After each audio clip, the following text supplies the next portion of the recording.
Hello प्यारे बच्चों,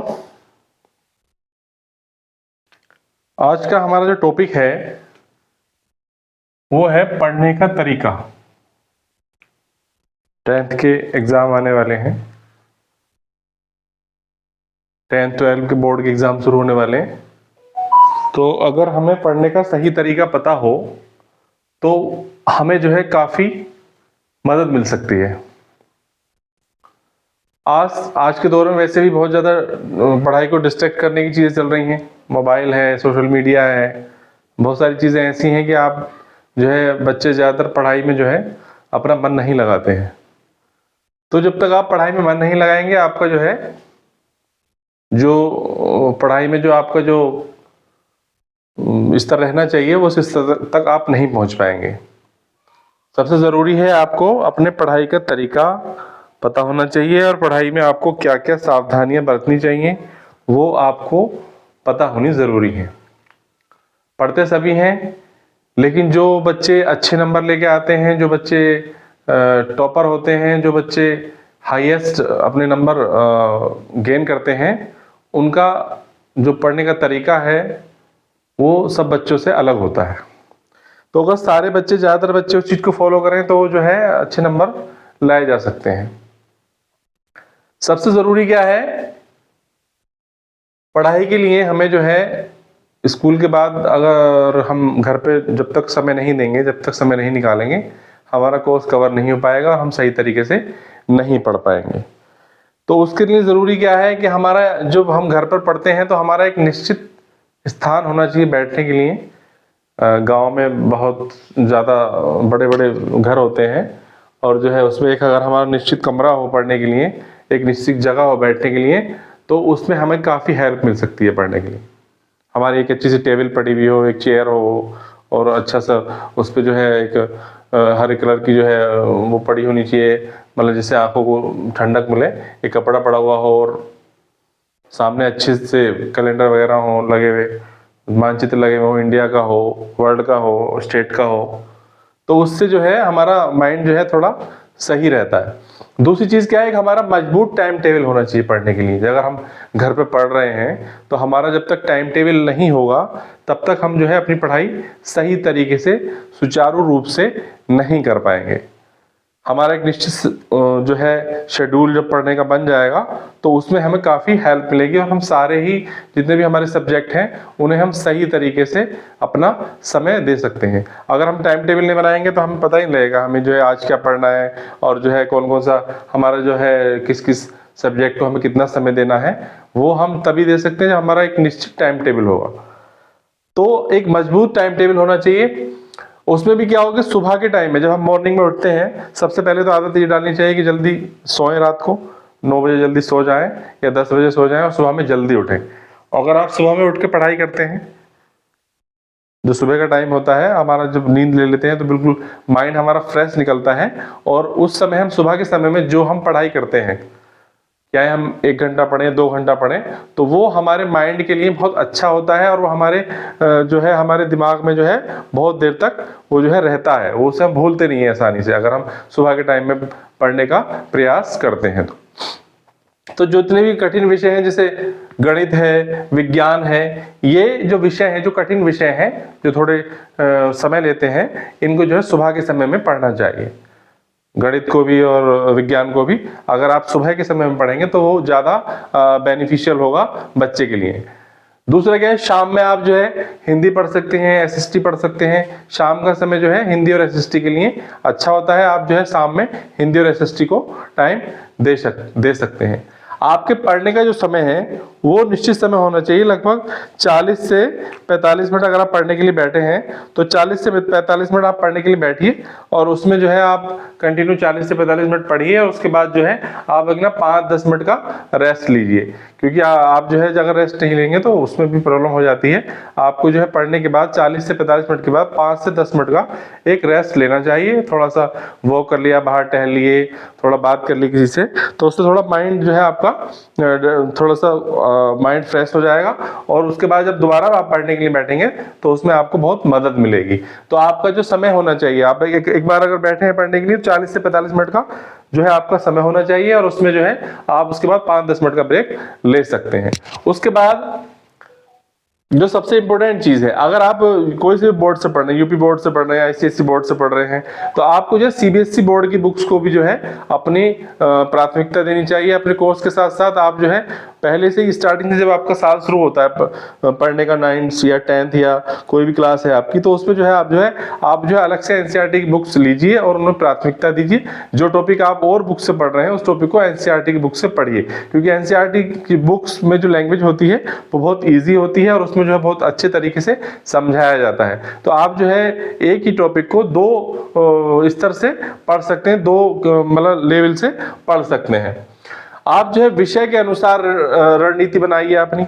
आप जो सबसे जरूरी क्या, जब टाइम टेबल आपका बन गया तो आपको अपने विषय के अकॉर्डिंग, जो आपका विषय है उसके अनुसार आपको अपनी रणनीति बनानी है कि हमें किस विषय को किस तरीके से पढ़ना है। अगर आप ये रणनीति बनाएंगे तो आपको बहुत ज्यादा उसका फायदा मिलेगा, बहुत ही बेनिफिशियल है ये विषयवार आपको रणनीति बनानी। जैसे कि अगर हम गणित पढ़ रहे हैं तो गणित पढ़ने के लिए क्या है कि अगर हम जब स्टार्टिंग से ही शुरू करेंगे 9-10 से, अगर हम अब 10th का स्टार्टिंग था जो है चल रहा है अभी काफी समय है, तो उसमें जो है आप क्या टॉपिक बाई जो है 4 से 5 उसके उस जो टॉपिक आप पढ़ रहे हैं उसका जो है 4 से 5 प्रश्न एक ही टॉपिक के कम से कम रोजाना लगाइए। और उसका तरीका क्या है कि आपको एक जो फॉर्मूला है, जो फॉर्मूले होते हैं गणित में सबसे जरूरी फॉर्मूले होते हैं, तो फॉर्मूलों की एक अलग से डायरी बनाइए और उन फॉर्मूलों को आप रोजाना डेली रिवाइज करिए। सबसे जरूरी फॉर्मूला होता है, अगर आपका फॉर्मूला ही गलत हो गया तो आपका क्वेश्चन ऑटोमेटिकली गलत हो जाएगा मैथ में। तो मैथ में सबसे जरूरी क्या है, एक तो प्रैक्टिस और दूसरा क्या है आपका फॉर्मूला। फॉर्मूला जो है आपको याद होना चाहिए। जो भी आप पढ़ रहे हैं, चाहे आप जो है बीजगणित पढ़ रहे हैं या कोई भी चीज पढ़ रहे हैं, तो आपको जो है उसका अगर फॉर्मूला नहीं पता है किसी भी चीज का तो आपको मैथ में जो है फायदा नहीं मिलेगा। आपको फॉर्मूले की एक से अलग से डायरी होनी चाहिए, उसको आपको रोज डेली रिवाइज करना चाहिए। दूसरा क्या है, विज्ञान।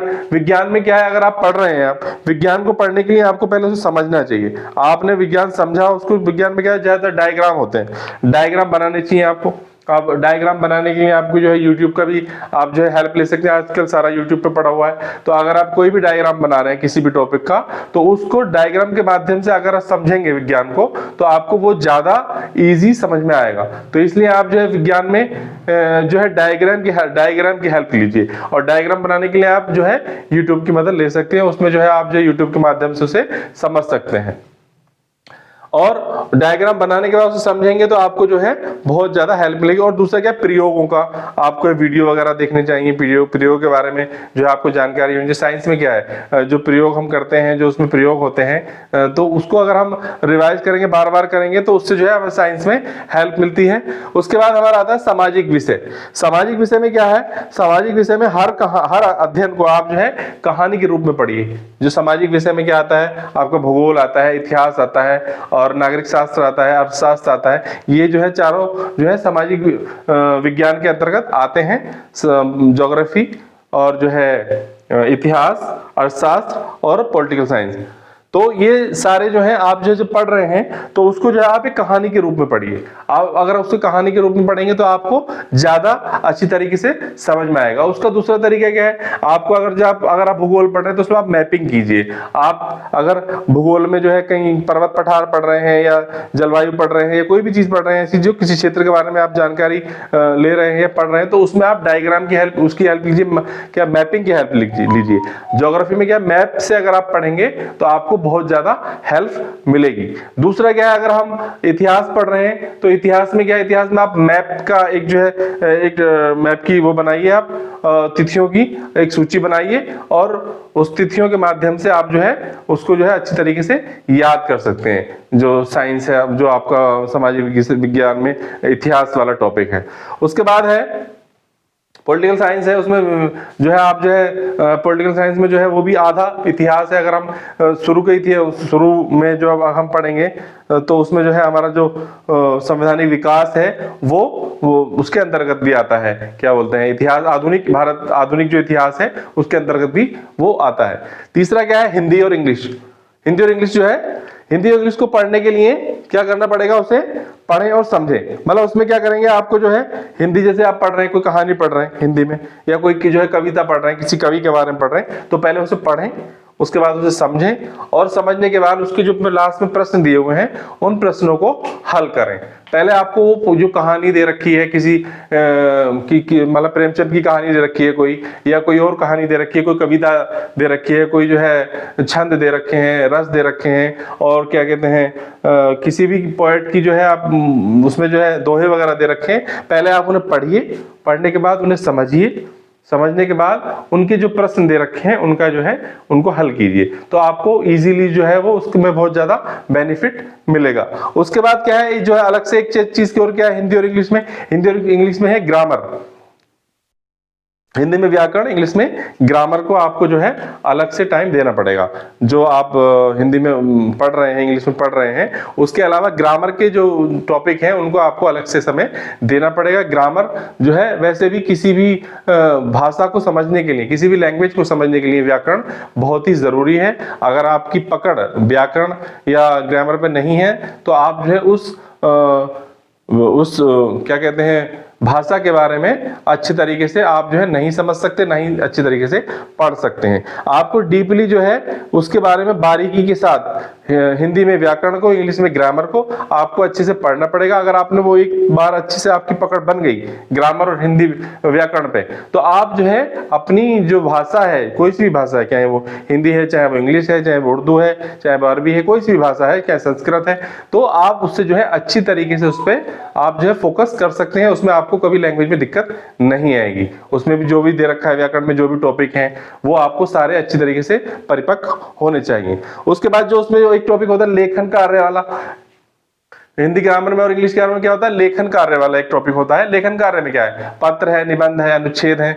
तो पत्र लेखन का अगर जब तक आप जो है पत्र लेखन का और निबंध लेखन का जब तक आप जो है अध्ययन नहीं करेंगे, जब तक आप उसको जो है बार बार लिख के नहीं देखेंगे, समझे, उस जो तरीका है निबंध लिखने का, वो जब तक आपको समझ में नहीं आएगा कि निबंध हमें किस तरीके से लिखना है, पत्र हमें किस तरीके से लिखना है, वो जब तक आपको समझ में नहीं आएगा, वो आप अच्छी तरीके से उसको एग्जाम में नहीं लिख सकते। आपको वो तभी जब उसे बार बार आप उससे जो है लिख के देखेंगे, उसकी प्रस्तावना बनाएंगे, उसका लास्ट में जो है उपसंहार लिखेंगे, वो तभी समझ में आएगा निबंध आपके, जब आप सब सही तरीके से उसके बारे में आपको पहले पढ़ा, आपने उसको समझा और उसको अपने शब्दों में अच्छी तरीके से लिखा। फिर आपको उसे जज करेंगे कि मैंने क्या सही लिखा है या गलत लिखा है, समझे। उसकी प्रैक्टिस, उसकी जो है आपको प्रैक्टिस करनी पड़ेगी, पत्र लेखन की भी और निबंध की भी। जो अच्छे खासे नंबर का होता है वो जो है आपको तभी अच्छे नंबर दिलाएगा जब आपने उसकी प्रैक्टिस कर रखी होगी। पढ़ाई का जो समय है वो निश्चित समय जो है अपना बनाइए।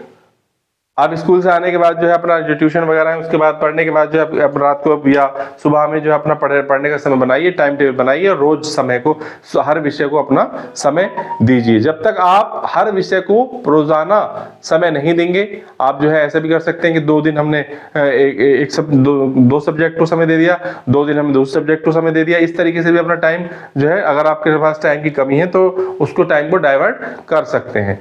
पढ़ने का तरीका क्या है, पढ़ने का तरीका यह है कि आपको जो है जब पढ़ रहे हैं आपको थोड़ा बोल के पढ़िए। अगर आप बोल के पढ़ेंगे तो आपको जो दिमाग की जो जितनी भी ज्ञानेंद्रियां हैं वो खुल जाती हैं और उससे जो है अच्छा से याद होता है अगर आप बोल कर पढ़ते हैं। दूसरी चीज क्या है, जब आप पढ़ रहे हैं तो आपके पास क्या है, जो है जो उसको जो है अंडरलाइन करने के लिए आपके पास पेंसिल होनी चाहिए। रेड पेन हो या कोई से भी कलर का पेन ले सकते हैं आप, या मार्कर ले सकते हैं। लेकिन सबसे अच्छा तरीका यह है कि पहले आप उसको जो है एक बार पढ़ रहे हैं तो आप उसे कच्ची पेंसिल से जो अंडरलाइन कीजिए, फिर अगर आप दूसरी बार पढ़ेंगे तो उसे रेड पेन से कीजिए, फिर मार्कर से कर सकते हैं। इस तरीके से पढ़ने से आपको जो, जब तक आप कॉपी को अपनी रंगीन नहीं बनाएंगे, बार बार उसे नहीं पढ़ेंगे, उसे रंगीन नहीं बनाएंगे, अब ये कलर किया, अब वो कलर किया, तब तक आपको पढ़ाई अच्छी तरीके से आपकी नहीं हो पाएगी। उसको पढ़िए अच्छी तरीके से, टॉपिक को पढ़िए 1 बार 2 बार 3 बार। जब आप उसे पढ़ लेंगे अच्छे तरीके से तो वो आपको बहुत ही अच्छी तरीके से आपकी समझ में आ जाएगा। और उसमें जो है, जब आपका कोई भी आप विषय पढ़ रहे हैं उसका जब तक आपको उस पार्ट का आपको कॉन्सेप्ट क्लियर नहीं है वो आपको समझ में नहीं आएगा। सबसे जरूरी क्या है, रट्टा मारना जरूरी नहीं है, आपको समझना है वो पढ़ने के बाद कि मुझे ये समझ में किस तरीके से आएगा। आप जब उसे बार बार पढ़ेंगे, आप जो है कुछ चीजें ऐसी होती हैं कि आपको समझ में नहीं आती है, तो आप अपने क्लास टीचर से पूछ सकते हैं, किसी से पूछ सकते हैं।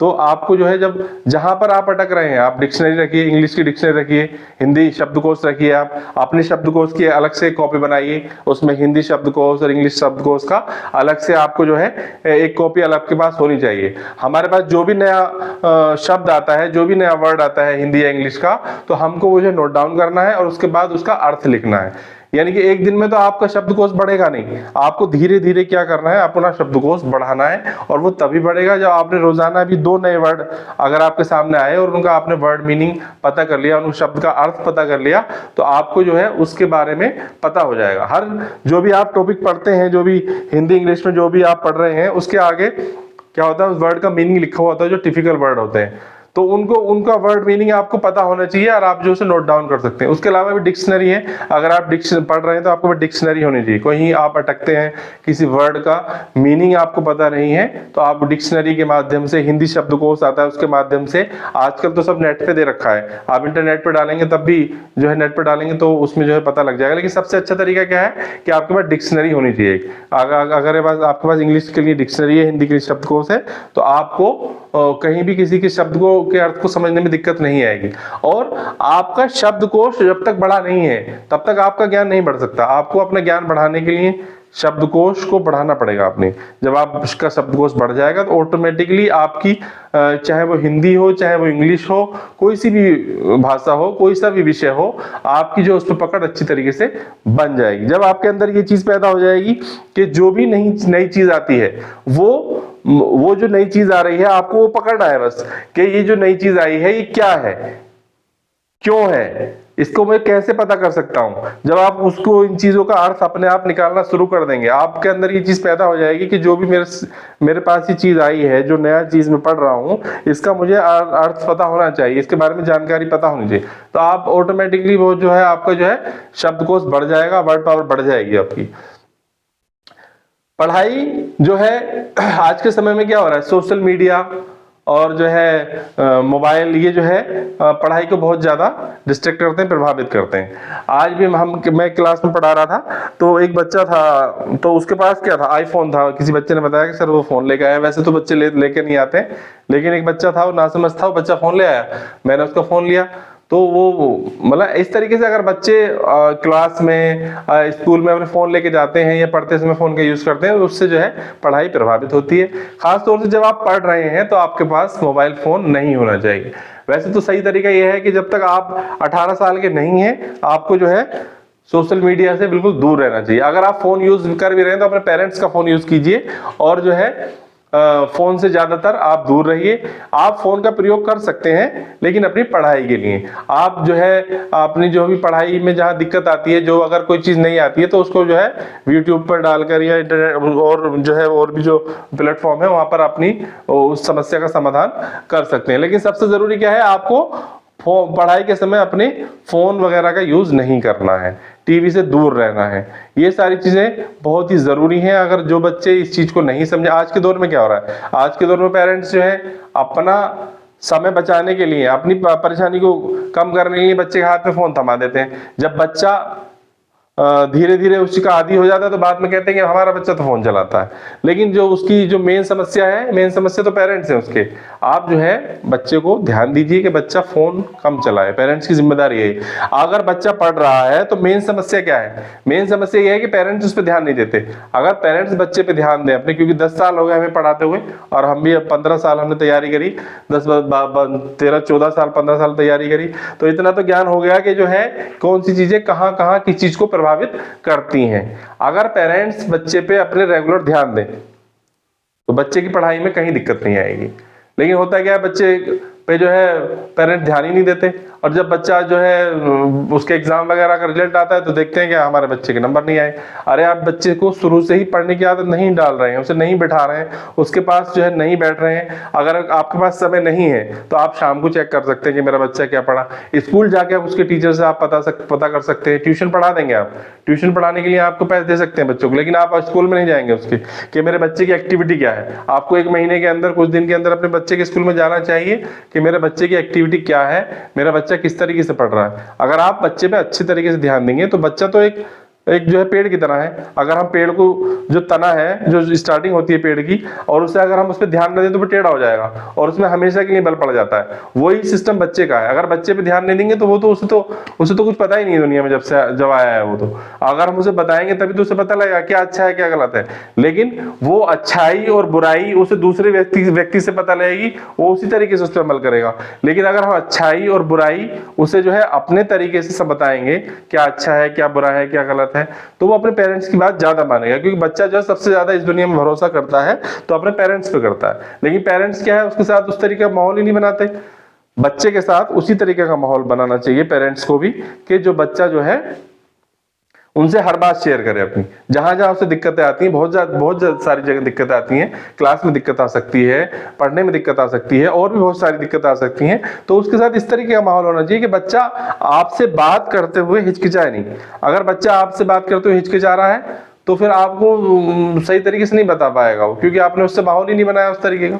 तो पेरेंट्स की जिम्मेदारी केवल यही नहीं है कि हमने एडमिशन करा दिया, पैसे दे रहे हैं, पढ़ेगा तो खुद ही है। मास्टरों की जिम्मेदारी है। मास्टर के पास कितने दिन रहता है, टीच कितने समय रहता है, 4 से 5 घंटे। बाकी के समय तो अपने पेरेंट्स के पास रहता है, वो घर पे रहता है। तो घर पे कहाँ बैठता है, किन बच्चों में बैठता है, उसकी एक्टिविटी स्कूल के बाद क्या है, कहाँ कहाँ जाता है, वो समय किस तरीके से अपना पूरा करता है। जो उसके पास 18 घंटे का 17 घंटे का समय जो बचा स्कूल से आने के बाद, वो उसने कहाँ कहाँ वो जो टाइम है अपना व्यतीत किया है, वो अगर पेरेंट्स पता करने लगे तो कोई बच्चों को दिक्कत नहीं आएगी।